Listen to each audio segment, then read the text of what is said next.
Hi అండి, ఎలా ఉన్నారు? బాగున్నారా? చింత చిగురు రొయ్య పట్టు కర్రీ నేను ఇప్పుడు మీకు చూపిస్తాను. చింత చిగురు రొయ్య పట్టు. హాయ్ అండి, ఎలా ఉన్నారు? బాగున్నారా? చింత చిగురు రొయ్య పట్టు కర్రీ నేను ఇప్పుడు మీకు చూపిస్తాను. చింత చిగురు రొయ్య పట్టు. ముందుగా స్టవ్ వెలిగించుకుని బాండీ పెట్టుకుని సరిపడా నూనె పోసుకోవాలి. నూనె హీట్ ఎక్కిన తర్వాత ముందుగా కట్ చేసుకున్న ఉల్లిపాయలు, పచ్చిమిరపకాయలు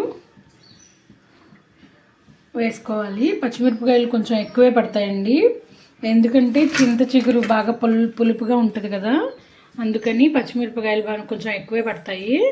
నూనె హీట్ అయిన తర్వాత ఇవి వేసేసుకోవాలి.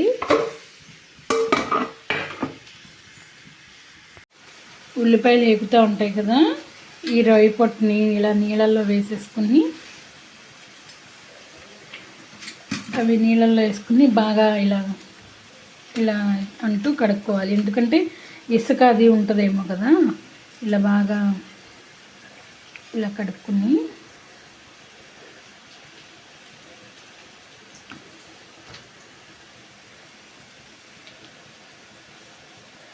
ఇలా కడిగేసుకుని ఇవి వాటర్ లేకోకుండా ఇలా పిండేసుకుని పక్కన పెట్టుకోవాలి. వాటర్ ఏమీ లేకుండా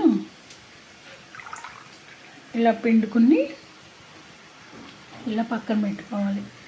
ఒక పక్కన ఉల్లిపాయలు వేగుతూ ఉంటాయి కదా, ఈ లోపు మనం ఇలా చేసేసుకోవాలి. ఇలా తేల్చుకునే తీసుకోవాలి, లేదంటే ఇసుక వస్తుంది.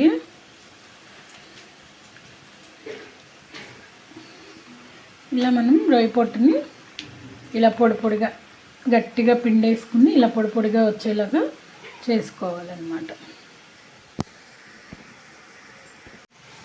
ఉల్లిపాయలు బాగా ఫ్రై అయినాయి కదా, ఇప్పుడు మనం ముందుగా కడిగి శుభ్రం చేసుకున్న రొయ్య పొట్టుని దీనిలో వేసేయాలి. మొత్తం దీనిలో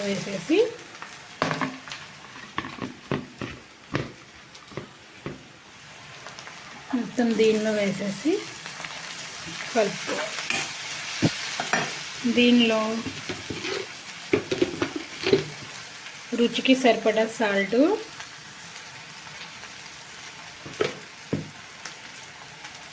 కొద్దిగా పసుపు, అలాగే కారం.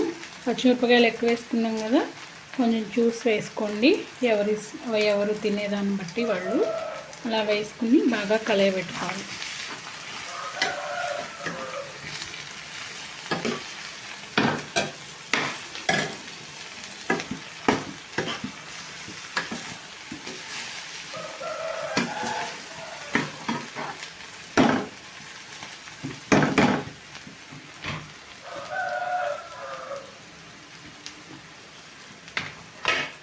ఇలా కలుపుకున్న తర్వాత దీన్ని కొద్దిగా క్రష్ చేసుకోవాలి. ఇలా మరి ఆకులాకులుగా లేకుండా చిగురుని కొంచెం ఇలా నలుపుకుని దాన్ని కూడా వేసేసుకోవాలి.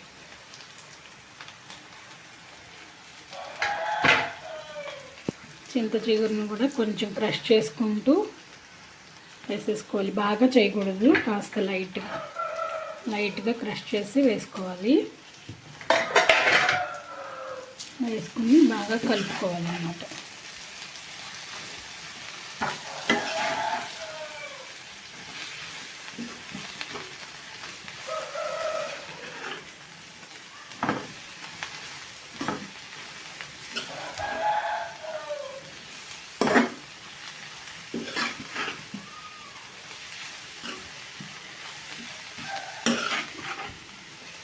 ఇలా మొత్తం కలిసేలాగా కలుపుకొని కొంతసేపు మూత పెట్టేసుకోవాలి. ఇలా కొంతసేపు ఉన్న తర్వాత నూనె అంతా ఇలా పైకి వస్తుంది కదా, చూసారా? ఇప్పుడు కూర తయారైపోయింది. చింత చిగురు రొయ్య పట్టు కూర తయారైపోయింది. టేస్ట్ చేసి ఎలా ఉందో చెప్తాను.